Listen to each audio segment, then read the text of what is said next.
recently on the Trigonometry podcast, Sam Harris had some very interesting things to say about the 2020 election and how the conspiracy around any and all costs to get rid of the sitting president was definitely in play. This was a good conversation between David and I. We tried to stay as far away from political as we could. However, the reality is this is more of a mindset issue than anything else. So let's go ahead and get to the episode.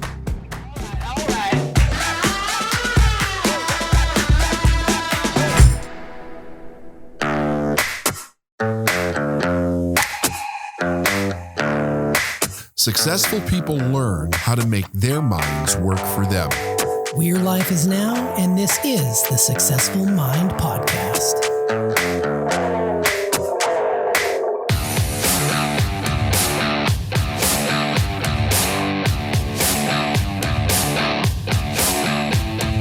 Hey everyone, BT, and welcome to another Full Throttle Thursday on the Successful Mind Podcast. Thanks for taking the time. As always, we greatly appreciate all of our listeners. We got a great episode today. We're gonna do a little bit of a discussion. David came to me with a very interesting topic over the weekend, and this is something that I think everybody is going to want to hear. It may be something that people don't want to know about, but it's something that we're here to provide. So we'll see how that goes. So I'm gonna go ahead and turn it over to you, and we'll get into this discussion. Yeah, so let me just first say that this has nothing to do with the clip does that we're going to show you. It's a political conversation, but my point of this, it has nothing to do with politics. It has everything to do with mindset, and it's a perfect situation where you could actually see something happen that is a complete mindset issue, and I want to show you the culmination of what takes place here.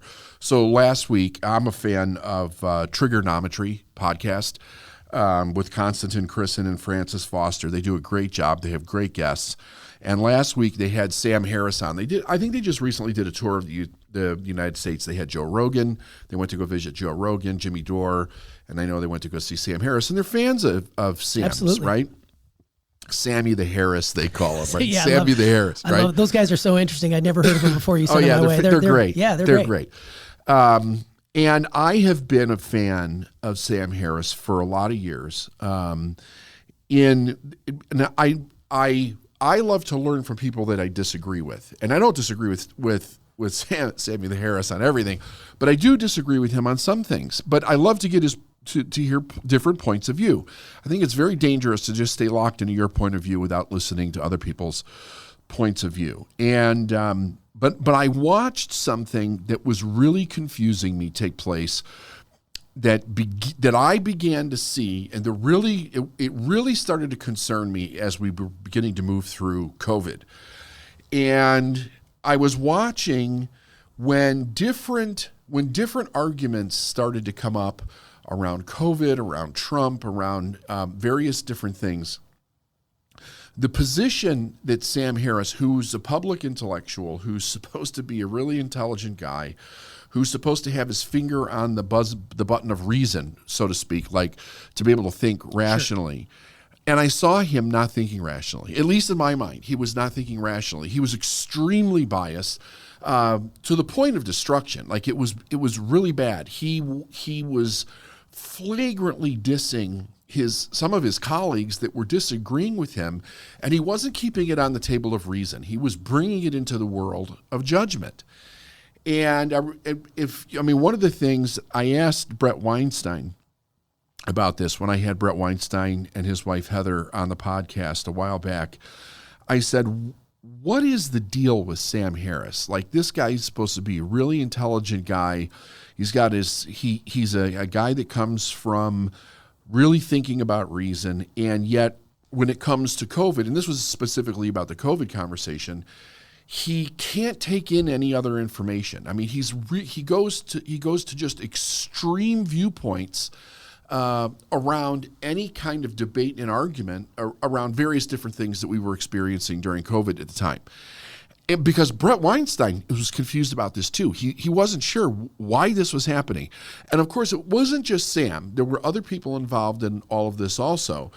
I'm not going to go into who they were at this time, but the point was that this was really sticking out for me with Sam. And I'm thinking to myself, what am I actually seeing here? What am I witnessing with this guy who really is supposed to be very tight when it comes to the way that we're supposed to work our mind in order to solve and resolve issues, right? So then last week, he's on trigonometry, and I'm sitting there watching it, and I'm having one of those moments where, are you sure? Like, can you believe what you're actually witnessing here in this conversation? Is he serious? Is he actually being serious about what it is that he's saying? And which we're going to show this clip in a second. But it started, as soon as they started to go down the road of Trump and Twitter, you could start to see Sam's bias begin to come to the surface. And he's no longer, in my opinion, he's no longer thinking based on reason. He has a very, very firm viewpoint in this whole idea, to the point where this is where things start to get dangerous with people's thoughts. There's a term out there right now. It's been out there for a while, actually.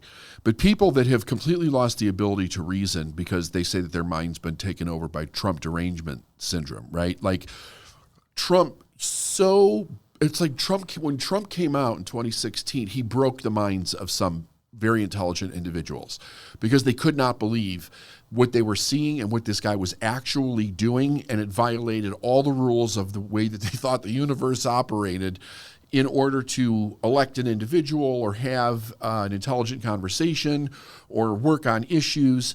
And people could, because they could not figure out how this guy was doing what he was doing, they just went down this whole road and just made him as evil as him. And they call him the Orange Hitler, right? I mean, right. It went all the way down. It went all the way down that road.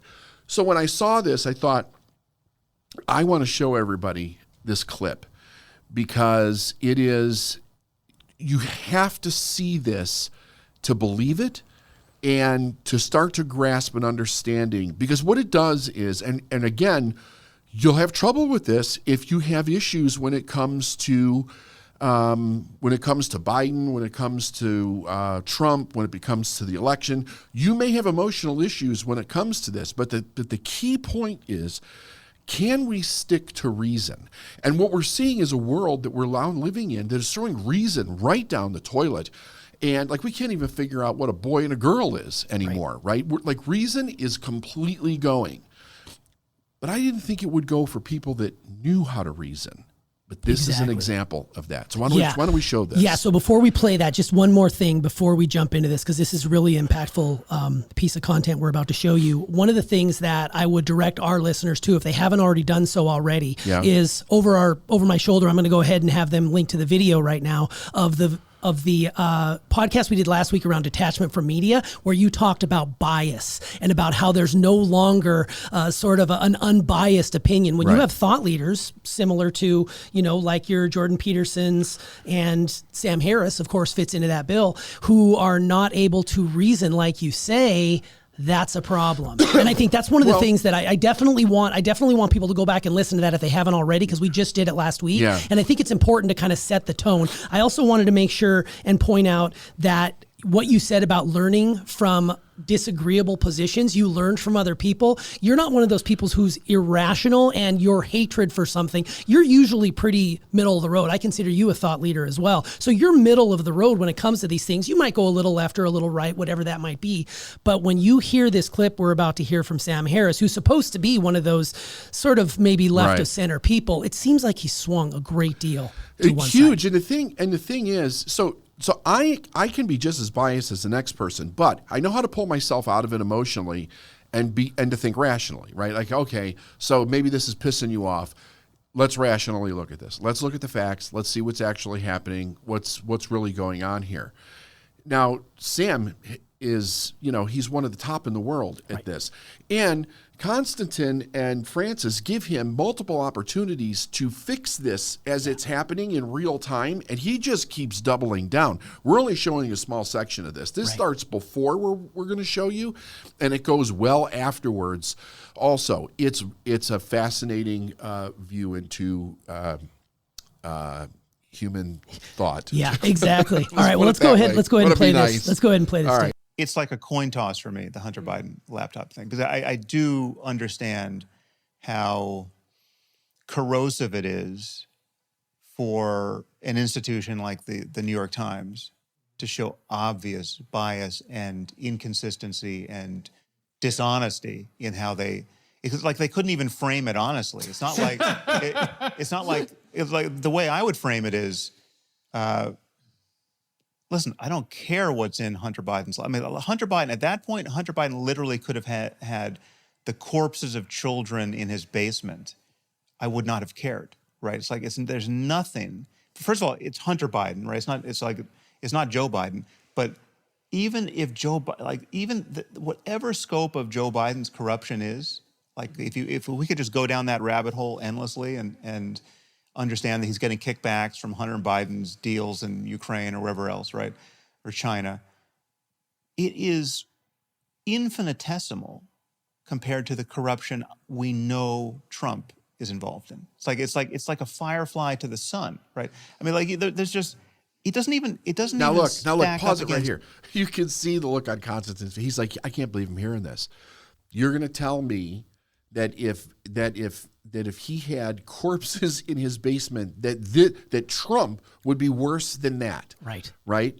This is the derangement part. Like, because what's very obvious here is this. Sam's not joking. He really believes this.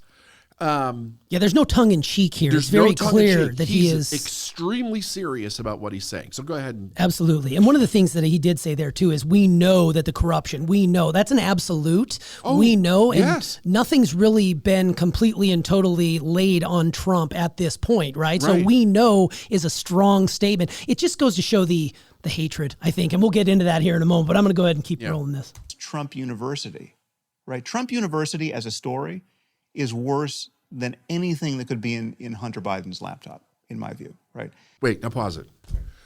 So Trump University was that whole scandal that Trump was in about the supposedly the fake university that he had, and he had to reimburse people in the teaching and all this stuff. But he's saying that that's worse than colluding with China, than colluding with Russia, than possibly having hookers and coke and crack and dead babies in the basement. Right. He's basically saying that's worse.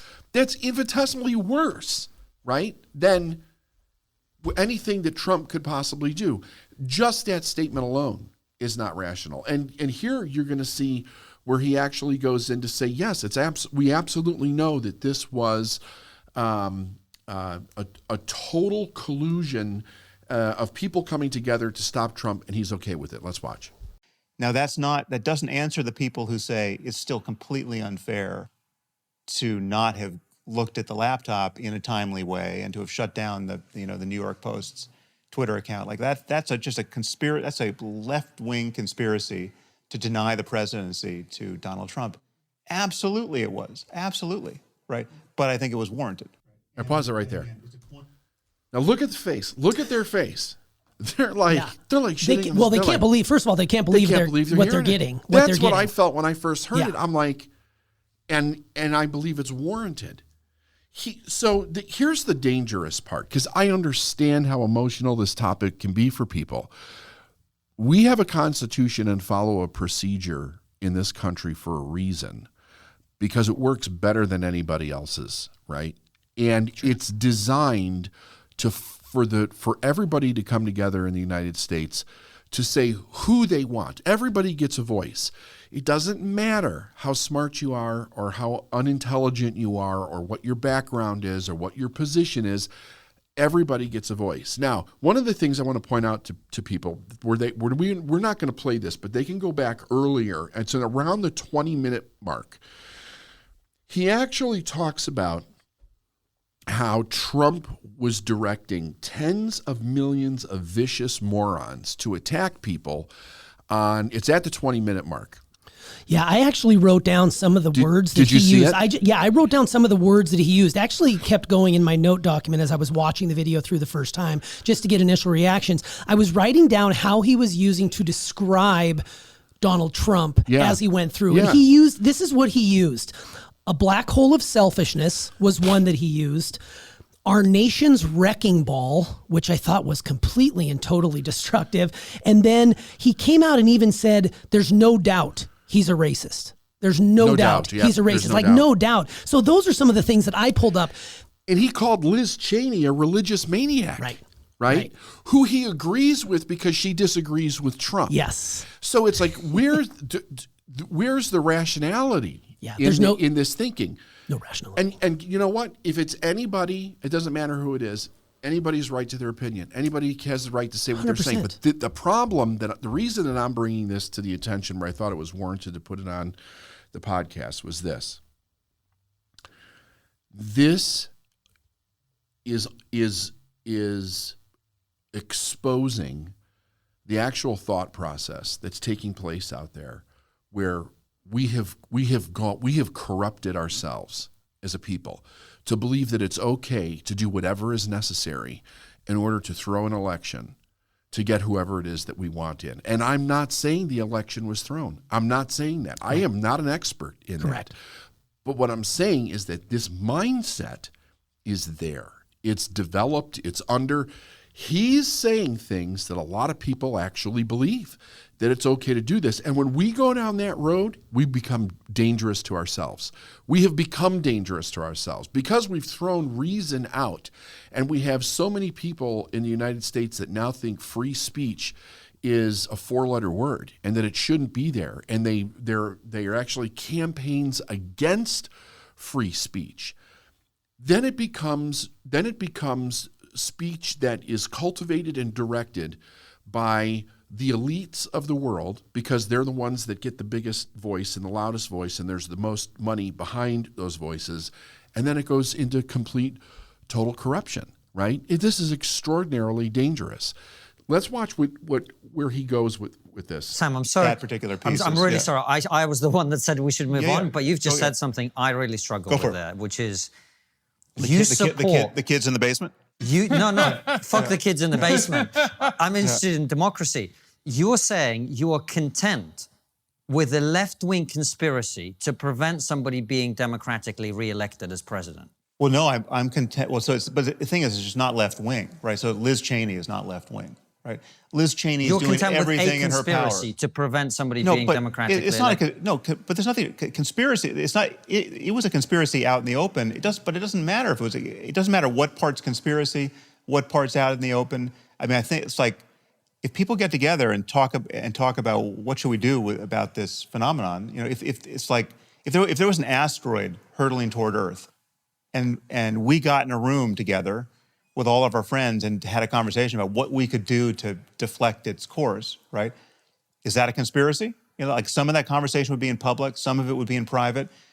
We have a massive problem. We have an existential threat, right?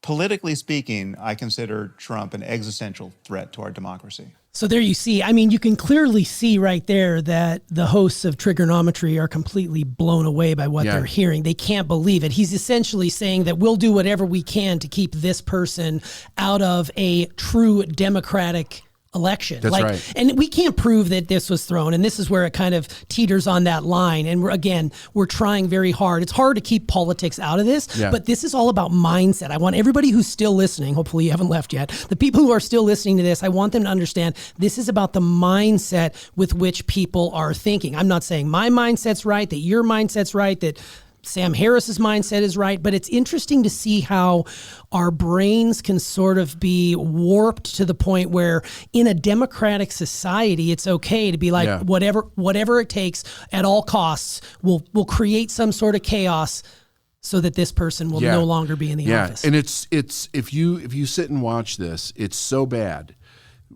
I had to watch it several times to make sure that I was actually hearing what I thought that I was hearing.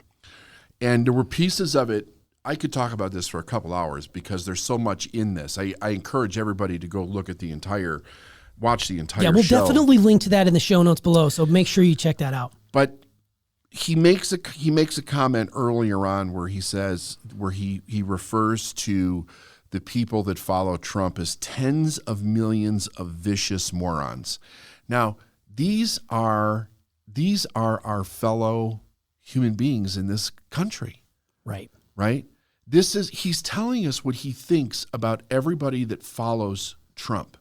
So it is, if he thinks they're all morons, then they shouldn't get a vote, that their vote shouldn't count, because he's so superiorly intelligent, right, that he should be able to make the call. We should be able to corrupt anything that we need to stop this.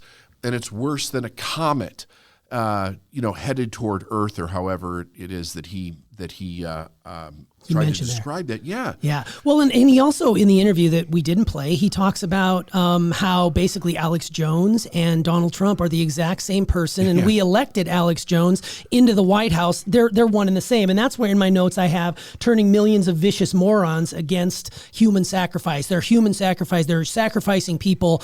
They're killing them politically by what they say and what they do. And he's basically essentially doing the exact same thing when it benefits his agenda, which I think is really, really interesting. And when he talked about the fact that, every person who is, agrees with some of Trump's policies or how he ran his office is an ignorant moron, that's pretty damning. That's pretty strong. That's where hatred comes into play. You no longer are thinking rationally here, and that's unfortunate for him. There is a hatred, right?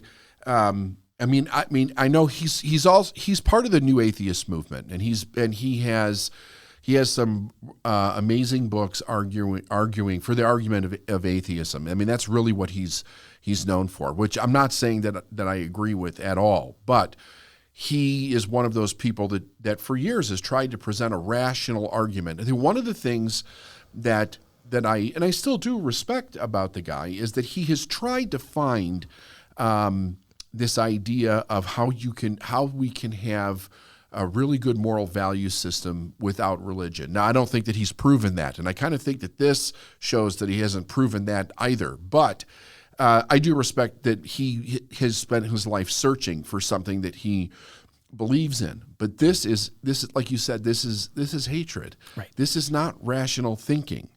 This is looking at people and judging them to the nth degree. I mean, basically saying that all these people are a complete piece of shit because I say so, and because there's other people that think like me, we can all get together and do what we can to overthrow the democratic process to keep this person out when there's millions of people that want somebody else in. They don't get a voice.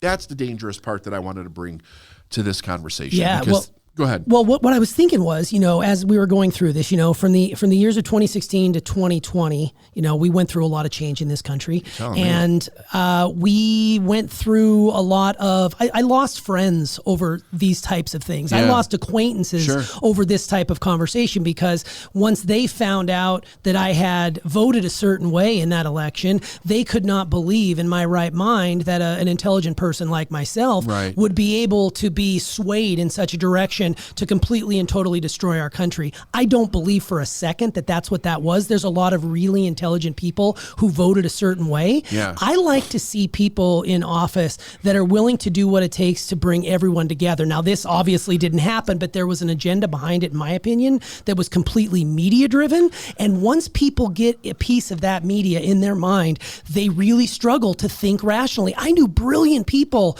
who didn't think rationally during this time, and it didn't matter. They just said, we need to take this man down. And in doing so, they're the one that further created the divide, in my opinion. Now, here's the thing. We are getting ready to reload here. We're getting ready for 2024 is right around the corner.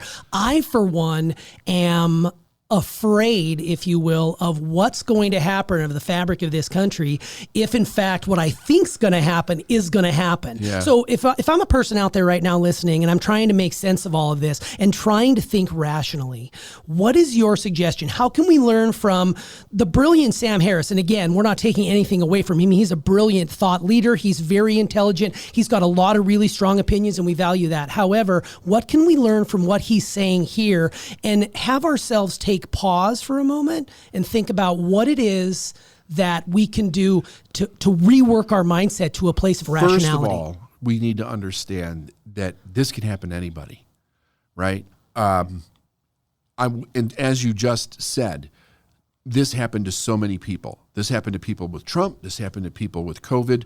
And I think one of the things that's very important to understand is how did this happen? And the way that it happened is that as human beings, one of the things that we do is we put things in positions of authority in our mind, and we'll listen to those things because we think they are an authority. So some people have news that they follow, mainstream news that they follow. Maybe it's right, maybe it's left, but in their mind, it is an acceptable authority that they can get information from, and they assume that everything that they're saying is true. Well, if any time in our history went corrupt from a media perspective, it's been in the last 4 years, right, for sure. I mean, CNN is going through a complete reboot. They've basically fired everybody, right? And they're making enormous changes. But the problem is this: when you believe the media because what they're saying is so scary and so forceful and so repetitive, without doing any investigation on your own to find out if it's true, you're susceptible to this happening because it grabs the mind. See, once these beliefs get into the mind, it takes over the mind. People could also watch a God Sod episode where he wrote a fantastic book called The Parasitic Mind, and he actually did about 10 minutes on this, saying how horrible this was. And that basically what's happened is that a parasite of a belief got into his mind and corrupted the way that he was thinking. But I picked up on one thing that's fascinating in this interview. He gives Peter Thiel a break on this. Now, Peter Thiel's another intellectual, right? I mean, he's huge. But because Peter could justify voting for Trump, he gives him a pass. He gives him a slight pass. He doesn't lump Peter in with the morons and all the other idiots and Alex Jones and all this. And the only reason he's doing it is because the guy is an intellectual like him. Interesting. It's fascinating when you listen to it. He doesn't do much of it. He just does a little bit, but it's like, wait a second. Liz Cheney's a religious maniac. Peter Thiel's okay because he's on the left for the most part, and he thinks like you, and you have a lot of respect for him. Fascinating. He gets a pass. I mean, talk about bias, right? Yeah. Why is he not one of the 10 million morons? Why is he not one? Because in his mind, a person of higher education can't be a moron. But anybody that doesn't have a higher education can be. Like, there's a very limited viewpoint in his mind that's been coming to the surface over the last few years. And here's the thing. I think that all of this probably goes down to a much deeper value disruption in his own mind. And I think that's a block for him, a blind spot. He can't get past it. He's already made a decision in his mind because people aren't as smart as him that they're basically morons to begin with, right? He'll leave them alone as long as they don't rise up and go against anything that he believes in. But they really shouldn't have a voice. And if you go and listen to this, you can hear pieces of that coming out in the conversation that they really shouldn't have a voice, right? So I just wanted to, so to answer your question, we should not take anything at face value. Anything that leads with fear is manipulation. Anything that consistently is leading with fear, with no outcome of a real explanation, is all manipulation. Always, I think you have a responsibility to yourself and to our country to check major things that are happening on the news that people are saying is going on and not just believe what they're telling you is the truth, because we're finding more and more and more that it's not journalistic reporting, right? It is the creation of a manipulative message to swing certain things in favor of whoever it is that is funding the media companies, right? It's very important to know that. Absolutely. And I think one of the things that I would add to that list that you just laid out would also be admit when you're wrong. Like, I mean, like, here's the, and I'm a person who does have, I've done a lot of work in this area. I used to have a much stronger need to be right, and I would dig my heels in. I never really got into politics or anything like that, or never really got into that type of argument, but I would dig my heels in. And in 2016, when I voted the way I voted, I was assigned to a team, right? I was no longer a part of Team USA. I was a part of, Team Trump. Right. He was my president. When Joe Biden was elected, he's my president. I'm not one of those people that said he's not my president.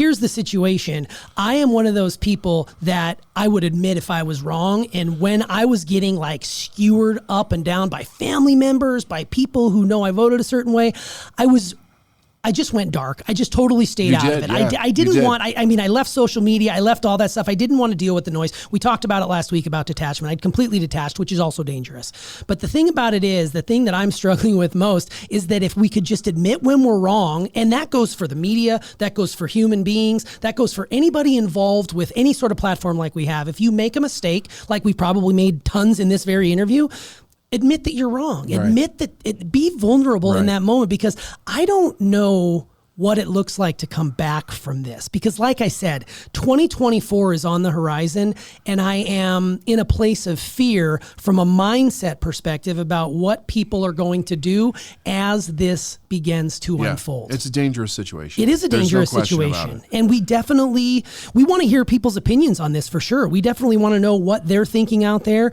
Hopefully they'll watch the video that we link to it, watch the whole thing, do your own research. Again, we're offering up our opinions. We're offering up, but this isn't about politics at large. This is about the mindset with which we're operating from. And I think that's important. So as we walk out of this, as you leave people, what do you want them to take away from this particular episode to help them move forward? Well, to add to something that you just said, one of the reasons that people have a difficult time admitting when they're wrong is because their beliefs and their opinions get attached to their identity, right? So it becomes an ideology, and that's when it's dangerous. The idea should be that if we could go back to living at some level as a meritocracy where the best ideas win, right? We developed an amazing ability to be able to do that as a country, but when it gets corrupted, we can't do that. The best thing that people can do is to be truly informed. Make your own decisions.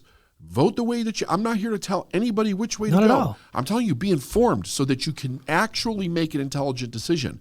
You cannot, whether you're smart or you're not, you can't make an intelligent decision if you have the wrong information. And the world knows this. The people that are trying to corrupt and direct the masses, they know this. So they corrupt the information to get you to believe their way. You cannot be lazy in this situation and just take whatever comes across the news as face value. I have a lot of different places that I go to get my sources. If something doesn't sound right, I investigate it. I am not taking anything, even the smallest stuff, I don't take it at face value, because most of the time it's not right, or it's been blown out of proportion, or it's been exaggerated or dramatized. The only thing that we can do is actually dig in and resource the truth the best that we can so that we can that's where you can make an intelligent decision. That's where now you can think based on what you want to think, like as far as what's right for you, what's not right for you, but at least work on getting the correct information. Absolutely. Yeah. 100%, just you're human. Start with yourself. That's where it begins. Tidal waves begin with a single ripple somewhere offshore. So the more we can do that, the more we can feel better and not so afraid of what's to come in the future. Right. So yeah, this is really powerful. Well, thanks for bringing the topic. I think it was really interesting, and I hope people found it interesting as well. You're right on. I'm a little nervous, but it'll be fine. But it's good though. It's good because check it out. I can't just sit back and not do something. I have to participate in the solution somehow, right?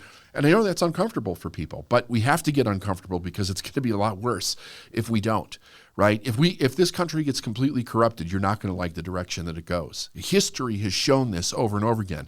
And that's another problem. People just don't understand the history of this world and the things that have happened in the last couple of 100 years. It's horrific around the world. And it's horrific when corruption takes over. That's what happens. So we have to know the truth. All right. Well, thanks, David. You bet.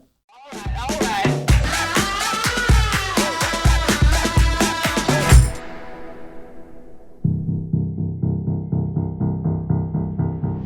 All right. Well, as you can see, I think that was a really important conversation to have. And all joking aside, I'm going to be the first one to admit David and I are not experts in this area. However, we do feel it's important for people to be aware, and it's important for us to understand what it is that we can control by way of our mindsets when it comes to understanding what's going on in our country today. I'll be the first one to admit I don't always admit when I'm wrong, and I'm sure there's things in here that I said that were probably wrong, and you can feel free to let me know about that in the comments comments down below. But at the end of the day, I am one of those individuals who really wants to see the best out of this country. And I feel like we have capability of doing that as long as we're able to take our information in not necessarily at face value, but be selective about where you get it. So do us a favor, leave a comment down below. If you like this content, give us a subscribe, ring that bell so you don't miss any other content. Be sure to check out some of the other videos on this channel. Our guys do an excellent job of curating this content, and we really like bringing it to you. And of course, make sure you check out some of our other videos, like the ones mentioned in the show notes below, so you can get a definite understanding about where we formulated our own opinions. So until the next time, we'll see you on the next Successful Mind podcast.